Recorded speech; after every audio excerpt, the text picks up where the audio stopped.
Em nome do Pai, do Filho e do Espírito Santo. Amém.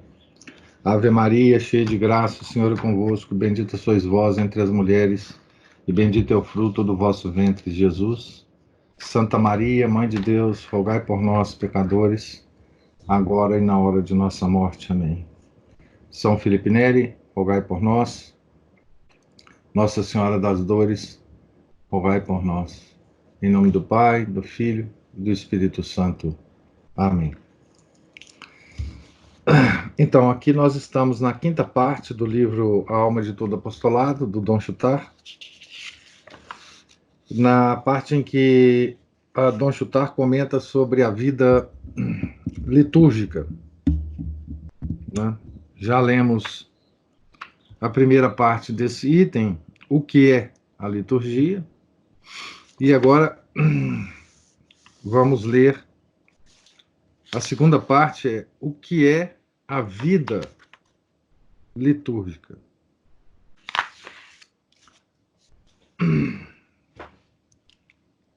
Que é, ou seja, o Dom Chutar vai nos ensinar aqui a aprimorar a nossa vida litúrgica, né? Diz ele aqui: Senhor, as leis de vossa igreja não exigem estritamente de mim senão a observância fiel dos ritos e a pronunciação exata das palavras. Mas, sem dúvida nenhuma, desejais que a minha boa vontade vos ofereça mais alguma coisa. Quereis que o meu espírito e o meu coração tirem proveito das riquezas ocultas na liturgia, a fim de que mais intimamente eles se unam à vossa igreja. Eles é o meu espírito e o meu coração, e cheguem a uma união mais estreita convosco. O que é aqui, quando ele fala meu espírito e meu coração, né? O espírito aqui é exatamente a parte racional da alma, ou seja, minha inteligência e minha vontade. Né? Se unam, né? Tirem proveito, né, das riquezas ocultas da liturgia, a fim de que mais intimamente eles se unam à vossa igreja e cheguem a uma união estreita convosco. Determinado pelo exemplo dos vossos servos mais fiéis, quero, meu bom mestre, solicitamente sentar-me à mesa do rico festim a que a igreja me convida, certo de encontrar no ofício divino, nas fórmulas, cerimônias, coletas, epístolas, evangelhos, etc., que acompanham o augusto sacrifício da missa e a administração dos sacramentos, um alimento tão sadio como abundante para o desenvolvimento da minha vida interior. Algumas reflexões sobre o pensamento dominante que encadeia os elementos litúrgicos e sobre os frutos pelos quais se reconhecerão os meus progressos, hão de certamente evitar que eu me iluda. Cada um dos ritos sagrados se pode comparar a uma pedra preciosa. E como subirá de ponto o valor e o brilho daqueles que se relacionem com a missa e com o ofício, se eu souber entressachá-los nesse maravilhoso conjunto que se chama ciclo litúrgico.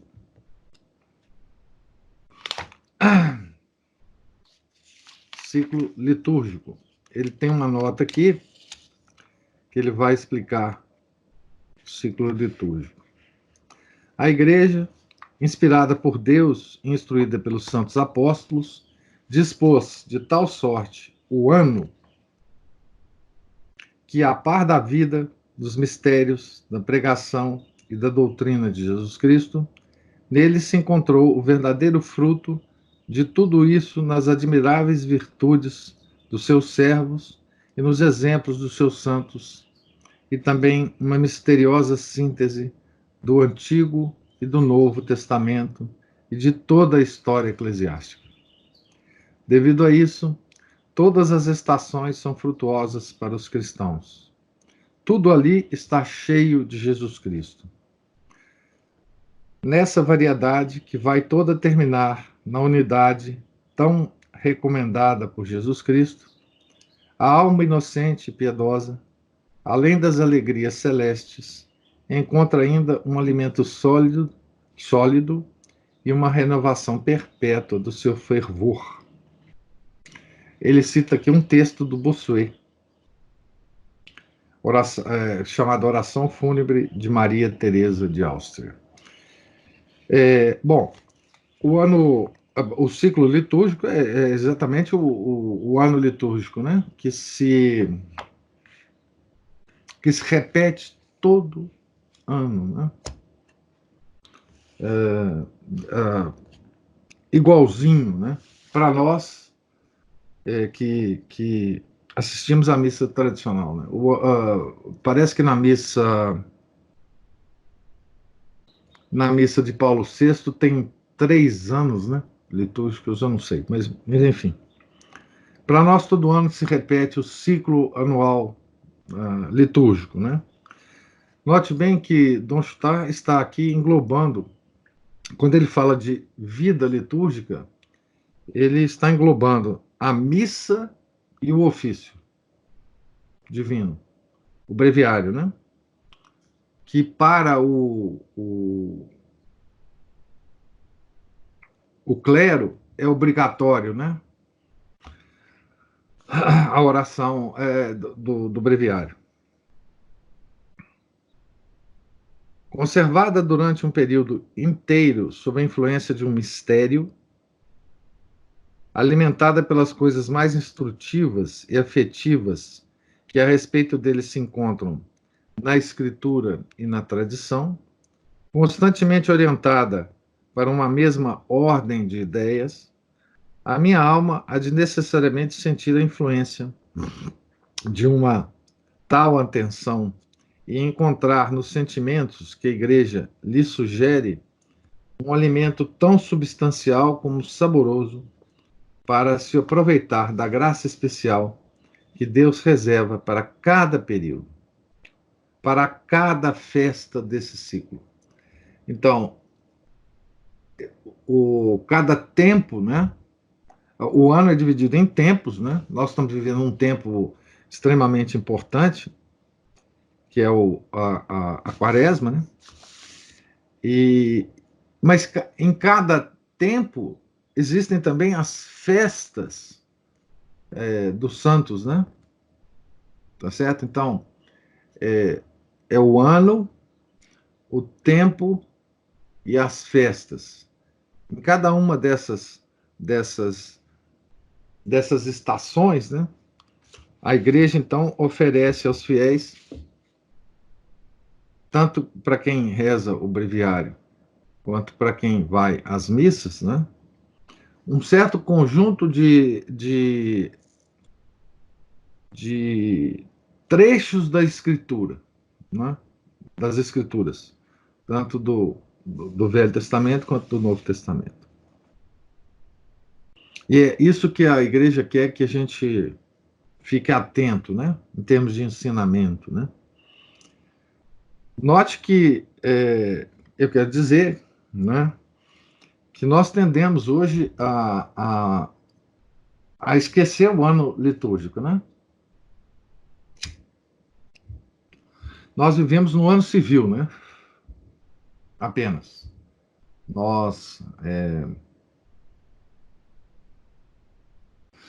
Eu estou dizendo nós, a maioria de nós católicos, né? o ano litúrgico ele fica invisível para nós, né? Uma festa ou outra de santo, uma outra coisa, né? A gente até deteta o que está acontecendo, né? Mas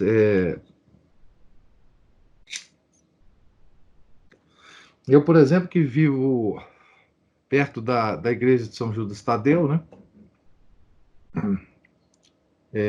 Pelo sino da igreja, etc., eu sei que está acontecendo alguma coisa aqui em relação a São Judas Tadeu, né? Mas, enfim, as pessoas são inconscientes desse tempo, né? Mas a própria divisão do ano em tempo é uma atividade docente da igreja.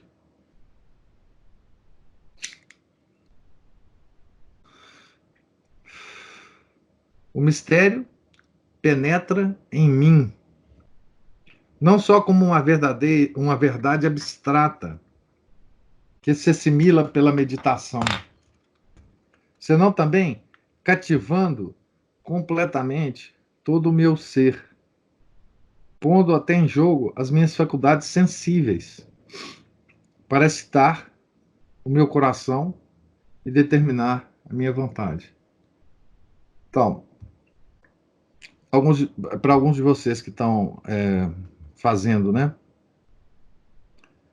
o curso do Sidney, né, quando fala faculdades sensíveis, são os sentidos, né, internos e externos. 5 sentidos internos, 4 sentidos externos. Desculpa, 4 sentidos internos. 5 externos, 4 internos.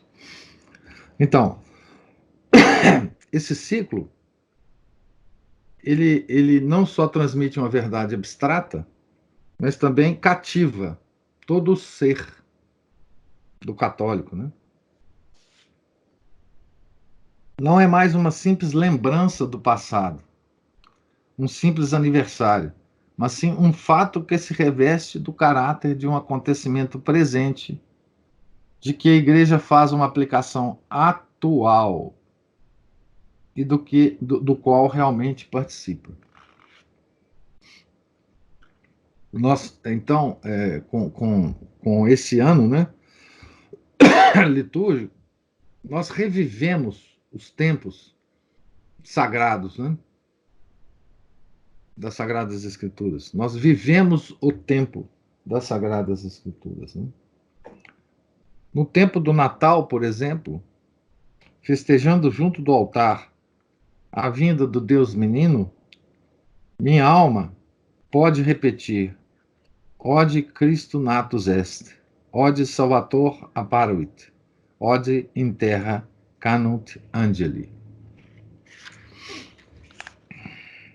Hoje nasceu Jesus, hoje apareceu o Salvador. Hoje os anjos cantam na terra. Ofício do Natal. Em cada período do ciclo litúrgico, missal e breviário patenteiam-me um novo raio do amor daquele que por nós é a um tempo rei, doutor, médico, muito apropriado para o tempo que nós vivemos, né? Consolador, salvador e amigo. No altar, como em Belém, em Nazaré, ou nas margens do lago de Tiberíades, Jesus revela-se como luz, amabilidade, ternura, misericórdia. Revela-se, sobretudo, como o amor personificado, porque é o sofrimento personificado, o agonizante de Getsemane e o reparador do Calvário. Desta sorte, a liturgia faz plenamente desabrochar a vida eucarística. E a vossa encarnação, que aproximou Deus de nós, ó Jesus, mostrando-no visível em vós, continua ainda a prestar-nos o mesmo serviço em cada um dos mistérios que festejamos. Por essa forma, ó Jesus, graças à liturgia, eu partilho da vida da Igreja e da vossa. Por meio dela, todos os anos, eu assisto a todos os mistérios da vossa vida oculta, pública, paciente e gloriosa. Por meio dela, eu recolho os frutos dessa vida. Além disso, as festas periódicas de Nossa Senhora e dos santos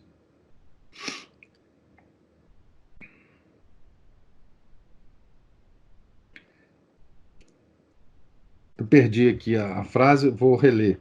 Além disso, as festas periódicas de Nossa Senhora e dos santos que melhor imitaram a vossa vida interior, pondo-me os exemplos deles ante meus olhos, trazem-me ainda um acréscimo de luz e de força para reproduzir em mim as vossas virtudes e imprimir na alma dos fiéis o espírito do vosso Evangelho. Hoje nós comemoramos as 7 dores de Maria, né? É uma festa de Nossa Senhora. É uma forma da igreja, então, nos ensinar como a mãe de Deus sofreu, né? No Calvário. Tá certo?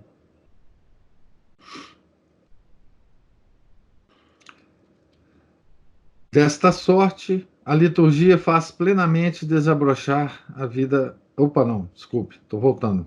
Vou recomeçar aqui na onde eu parei.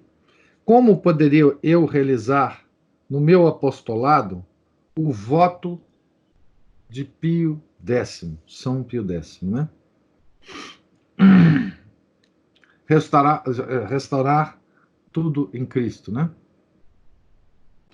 Como poderiam os fiéis, com o meu concurso no sentido que ele está falando aqui para os sacerdotes, né? Tornar-se participantes ativos dos santos mistérios e da oração pública e solene da Igreja, o que é, diz esse Papa, fonte primária e indispensável do verdadeiro espírito cristão. Aqui ele está se referindo ao moto próprio de São Pio X, de 22 de novembro de 1903.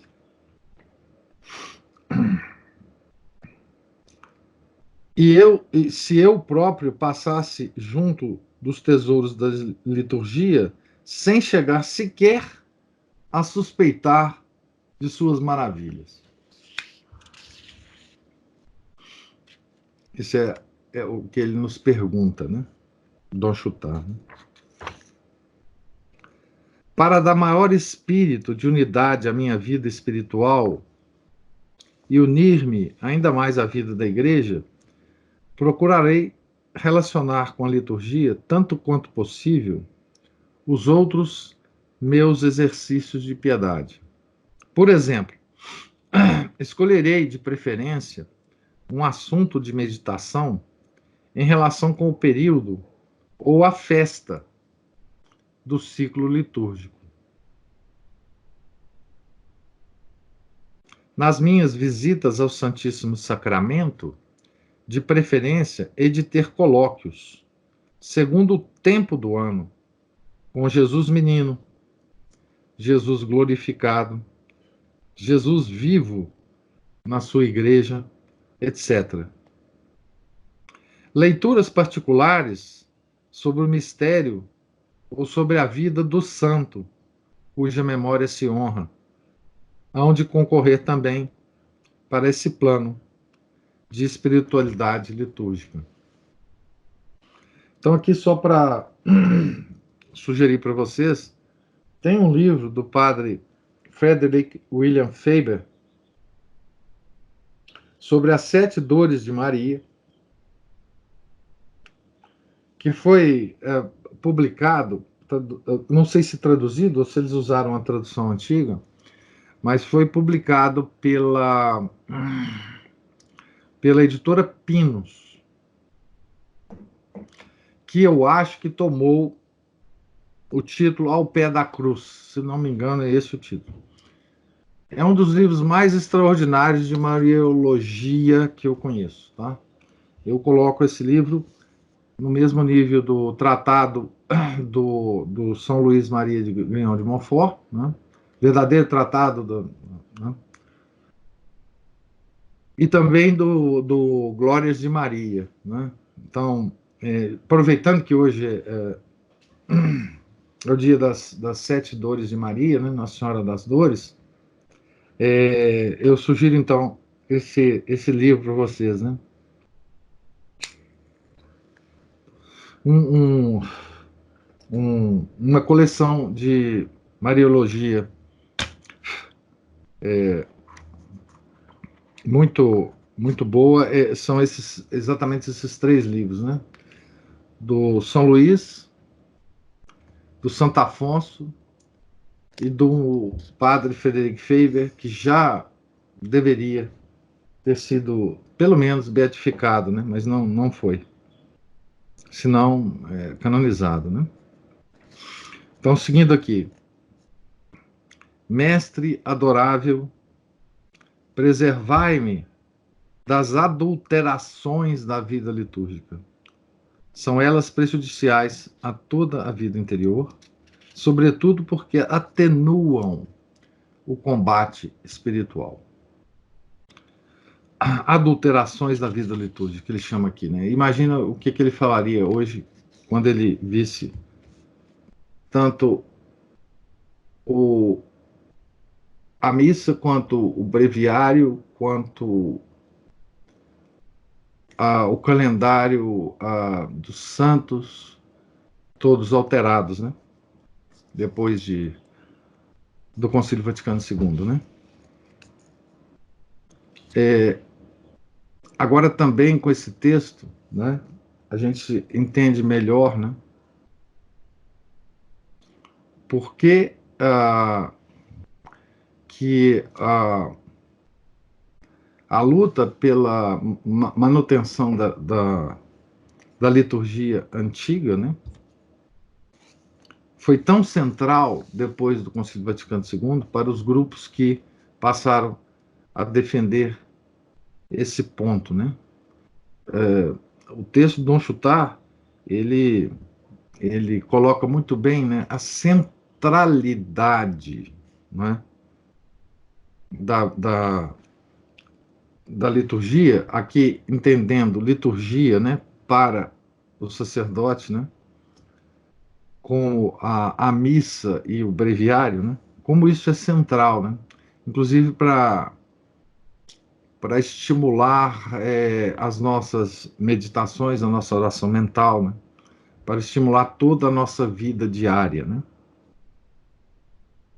E porque a leitura da vida dos santos também é tão central nisso, né? Em cada ciclo litúrgico, né?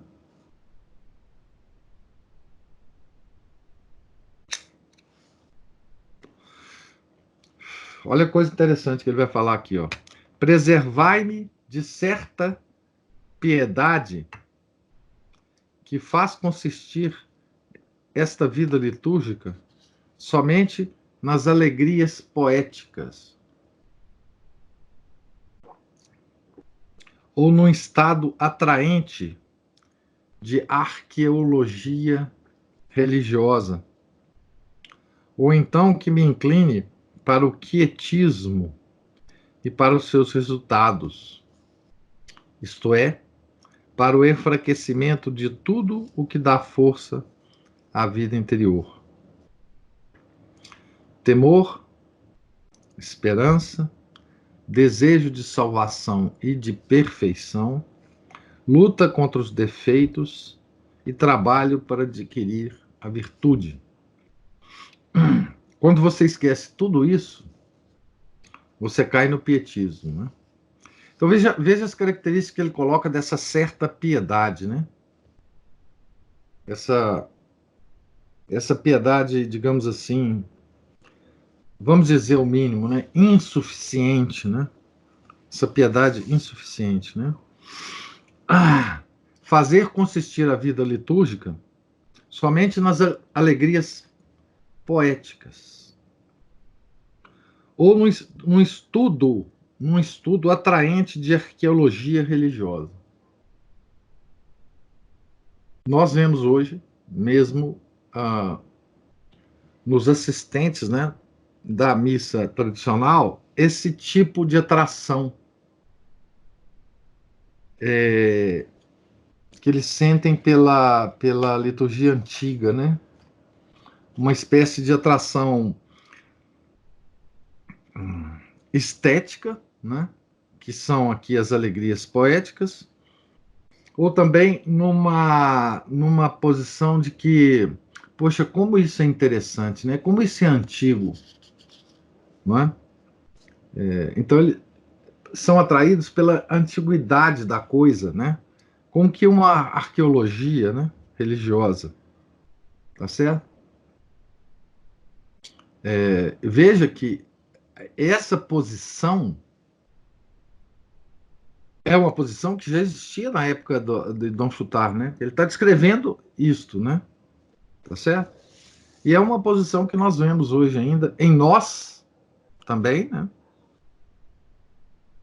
Tem que se dizer isso, né? E nas outras pessoas, né? Que comentam com a gente, que convivem com a gente, que vai à missa com a gente, enfim, né?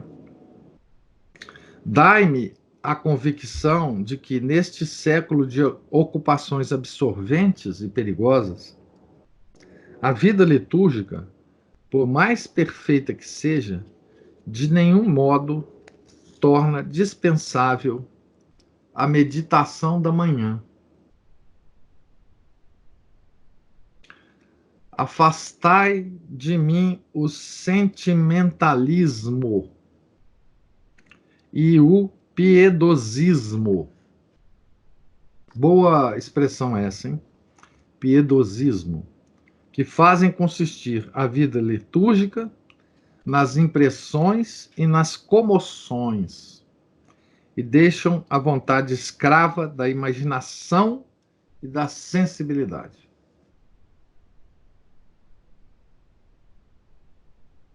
A imaginação é um dos sentidos internos, né? A vontade, ela deve ser escrava da inteligência, né? Mas, de vez em quando, não é? Ou muitas vezes, ela fica escrava não da inteligência, mas da imaginação e da sensibilidade. Ele chama isso de sentimentalismo e piedosismo. Piedosismo, exatamente. Né? Aqui está até entre aspas aqui. Né? Não sei se está na edição de vocês. As aspas que o livro usa aqui não são as aspas que a gente usa no português, né? São as aspas que se usam no francês. Tá certo? Porque a origem desse texto é francesa, né? Então, enfim, se manteve aqui as aspas. Só aqui uma curiosidade. Não há dúvida que vós não exigis que eu fique insensível perante todas as belezas e toda a poesia que a liturgia encerra. Por meio de seus cantos e das suas cerimônias, a vossa igreja dirigiu-se precisamente às faculdades sensitivas, com o fito de mais profundamente impressionar a alma de seus filhos, de apresentar melhor à sua vontade os verdadeiros bens e de levá-los mais segura, mais fácil e mais completamente a Deus. Ou seja, a liturgia é para impressionar mesmo os nossos sentidos, tanto internos quanto externos, tá certo? As faculdades sensitivas. Não é que a gente deva negar ou renegar essas essas características da liturgia, né? Ela fala também aos nossos sentidos, né? Claro.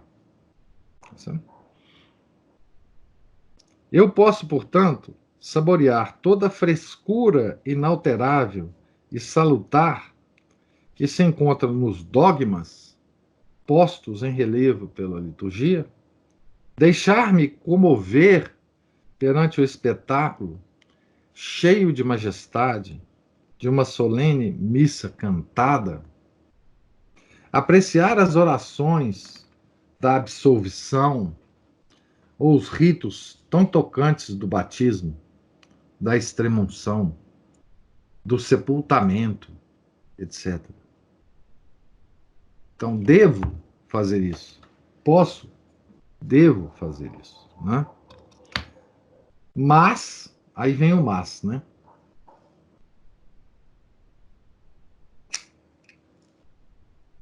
Mas jamais devo perder de vista que todos os recursos patenteados pela Santa Liturgia são apenas meios para se chegar ao fim único de toda a vida interior. Fazer morrer o velho homem, a fim de que vós, ó Jesus, possais viver e reinar em seu lugar. Só terei, portanto, a verdadeira vida litúrgica quando penetrado de espírito litúrgico. E eu me utilizar da missa, das orações e ritos oficiais, para aumentar a minha união com a Igreja e assim progredir na participação da vida interior de Jesus Cristo e, portanto, das suas virtudes e refleti-las melhor aos olhos dos fiéis. Então, nesse trecho que eu acabei de ver, né, de ler, desculpe, chamada Vida Litúrgica, né,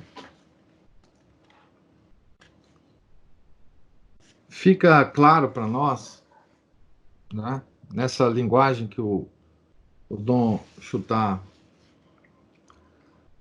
utiliza muito bem, né, o estilo do Dom Chutar, ele é, há um tempo,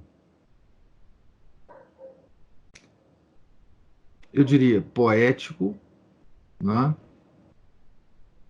cheio de unção e, ao mesmo tempo, altamente preciso, claro, eu diria tomista nas suas prescrições, certo? Ele não deixa, não é, que ou ele procura evitar, digamos assim, né, que a nossa inteligência e vontade fiquem à mercê das nossas do nosso sentimentalismo, né?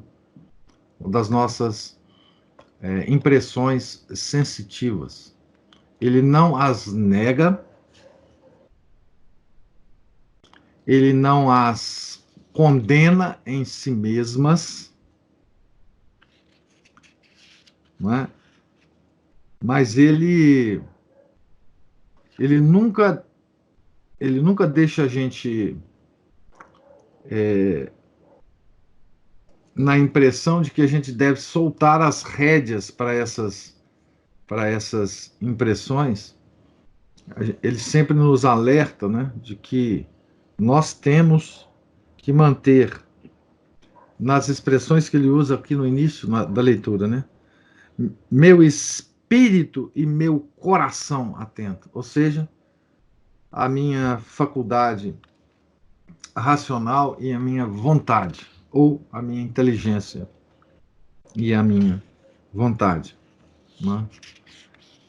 Então, digamos, esse é o equilíbrio, né, correto entre as faculdades superiores da alma, né, inteligência e vontade, e as faculdades sensitivas, né, do nosso ser. Né? Então, ele é preciso nessa. E ele escreve todo esse texto, né, como se fosse uma oração, né, uma conversa com Nosso Senhor. Né? Muitos trechos aqui é uma conversa dele, da alma nossa, que nós podemos ter, inclusive, várias partes desse trecho que eu li, pode ser usada por nós, né, se quisermos, né, na própria liturgia, na própria assistência da liturgia, né, tá certo? Quando ele é quase que como se a gente estivesse assistindo Dom Chutar falando com o Nosso Senhor a respeito da vida litúrgica, né? Por exemplo, um parágrafo aqui. Por essa forma, ó Jesus, graças à liturgia, eu partilho da vida da igreja e da vossa. Enfim, várias partes são assim aqui, né? Um diálogo dele. É, por exemplo, dai-me a convicção de que nesse século de ocupações absorventes e perigosas, a vida litúrgica, etc, etc. Afastai de mim o sentimentalismo e piedosismo. Né? São todas partes que nós podemos até usar para as nossas orações pessoais, né? Enfim. Então, o estilo do Dom Chutar é muito interessante porque ele varia muito o estilo de cada parágrafo, né? Para nos dar essa sensação, né? Que ele quer nos passar, né? Então, aqui ele termina o parágrafo dizendo que a gente deve ser penetrado, né? Do espírito litúrgico. E ele então passa a descrever o que é o espírito litúrgico, né? Esta vida, ó Jesus, supõe um atrativo especial por tudo o que se relaciona com o culto. Gratuitamente vós haveis dado esse atrativo a certas pessoas. Outras são menos privilegiadas. Mas se vô-lo pedirem e se recorrerem ao estudo e à reflexão, hão de, por certo, obtê-lo. Então, certas pessoas recebem mais facilmente este atrativo para a vida litúrgica, né? E outros têm que ter mais esforços de oração para consegui-lo, né? A meditação que hei de fazer mais tarde sobre as vantagens da vida litúrgica aumentará a minha sede de adquirir esse atrativo a todo custo. Por agora, vou fixar o meu espírito sobre os caracteres que distinguem esta vida e lhe dão, assim, um lugar importante na espiritualidade. Então, aqui ele mantém esse estilo de diálogo com Jesus, né?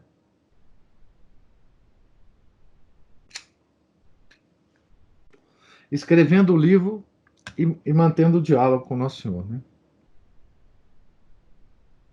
Unir-se, mesmo de longe, com a igreja, pelo pensamento e pela intenção, ao vosso sacrifício, ó Jesus, fundir a própria oração com a oração oficial e incessante da vossa igreja, como isso já é sublime.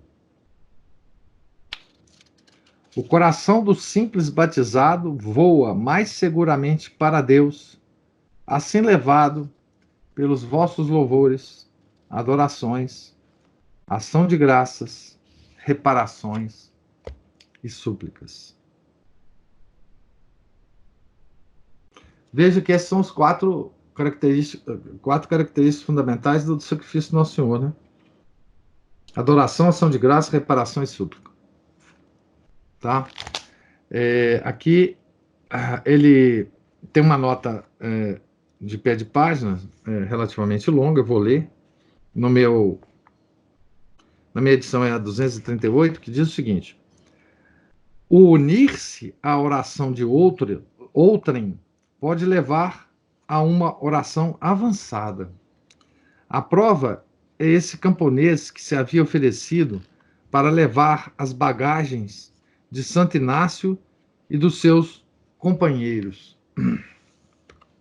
Vendo que os padres, chegando a uma estalagem, se davam pressa em procurar qualquer recanto tranquilo para se recolherem diante de Deus, fazia o mesmo e como eles se ajoelhavam. Os padres um dia perguntaram-lhe o que fazia ele quando assim se recolhia. A resposta, né?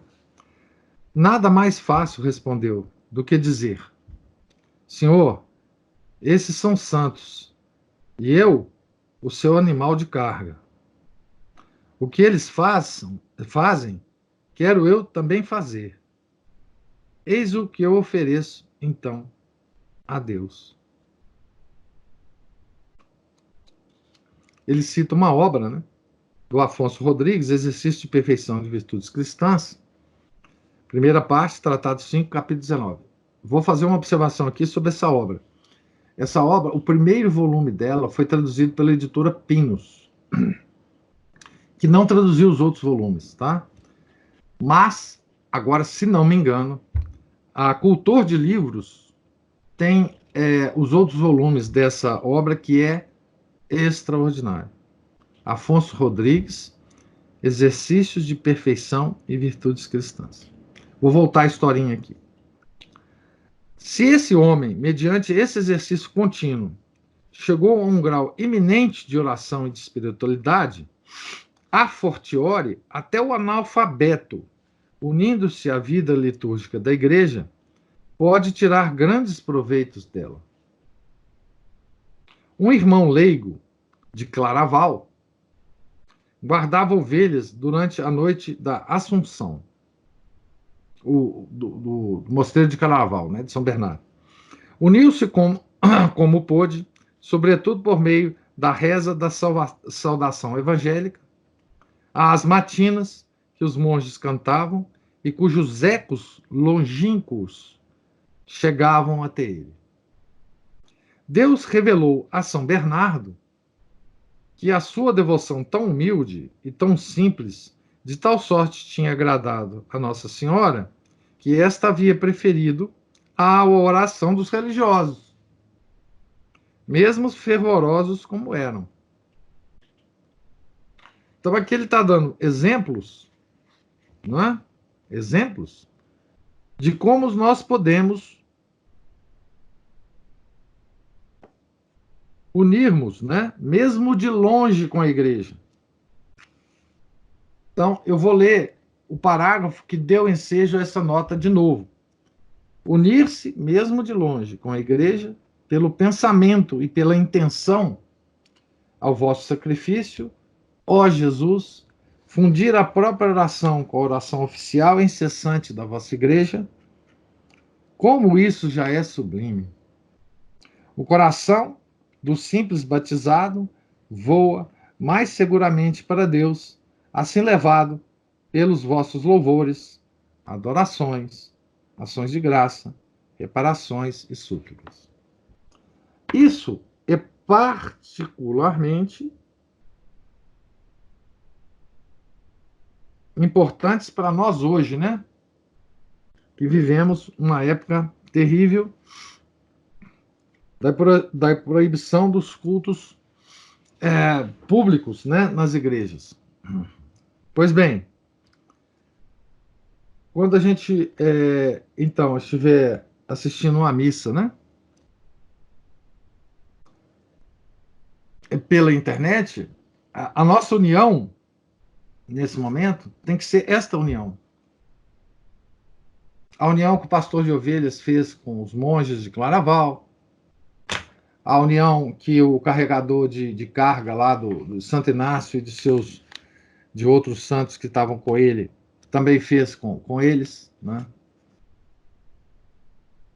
Quer dizer, o que o cara fez? Ele viu um grupo de homens santos, né, se ajoelharem, tá certo?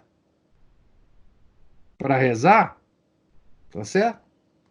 O que ele falou? Ele falou para Nossa Senhora: Senhor, esses são santos, e eu, o seu animal de carga. O que eles fazem, eu quero fazer. Olha a oração tão simples de união, né? Senhor, esse padre está celebrando o santo sacrifício da missa. Eu estou proibido de estar presente nesse sacrifício, tá certo? Mas eu queria estar lá e quero daqui fazer o que eu estaria fazendo lá, por exemplo, né? Essa é uma forma prática, absolutamente prática, né? Para os tempos atuais, né? Tá certo?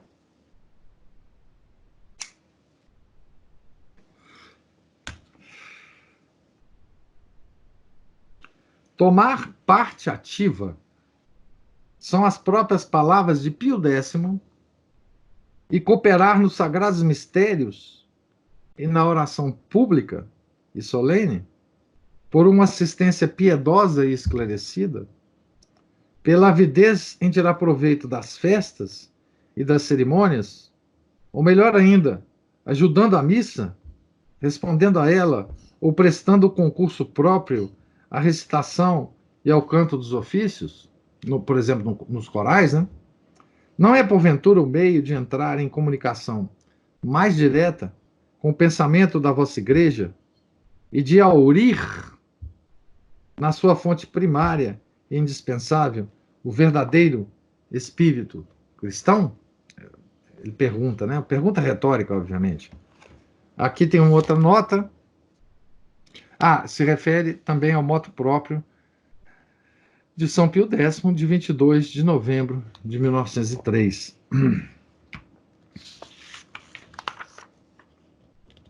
Mas, ó Santa Igreja, apresentar-se cada dia em virtude da ordenação ou da profissão religiosa, está aqui se referindo aos padres e aos monges, né?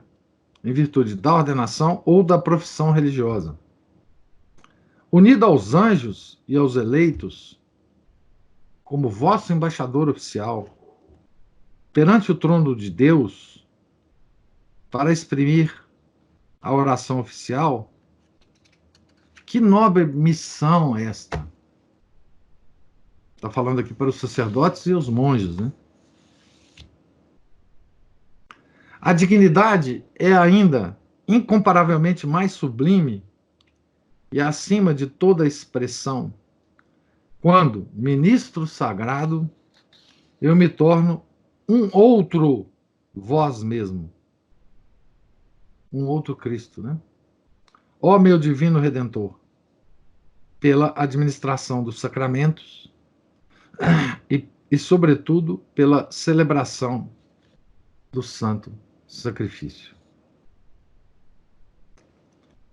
Então, embutido nesses textos, vocês veem também, né, como deveria ser, né, a posição, né, dos padres e dos monges perante a liturgia, né? Aqui tem, o texto é riquíssimo, tanto para os leigos quanto para os padres, né? Em termos da perspectiva de encarar, então, a liturgia. Aqui nós vamos entrar num texto mais ou menos longo, né? E eu talvez pare por aqui hoje. Então ele vai enunciar aqui princípios, né? Primeiro princípio, segundo princípio, terceiro princípio. Acho que são 3 princípios que ele enuncia, sim. Não é? O primeiro princípio é membro da igreja, né? Devo estar convencido de que, como cristão, tomo parte da cerimônia, numa cerimônia litúrgica. Bom, para o membro da igreja, para nós fiéis, por exemplo, né?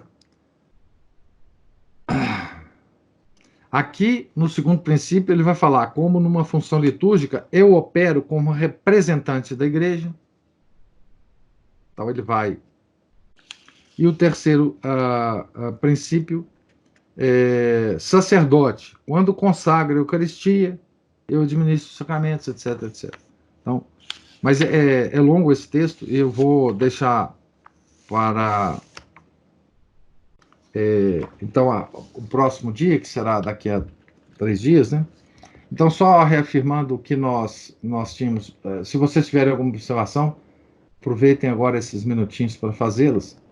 Eu só quero confirmar com vocês o que nós decidimos ontem, que é o seguinte: nós vamos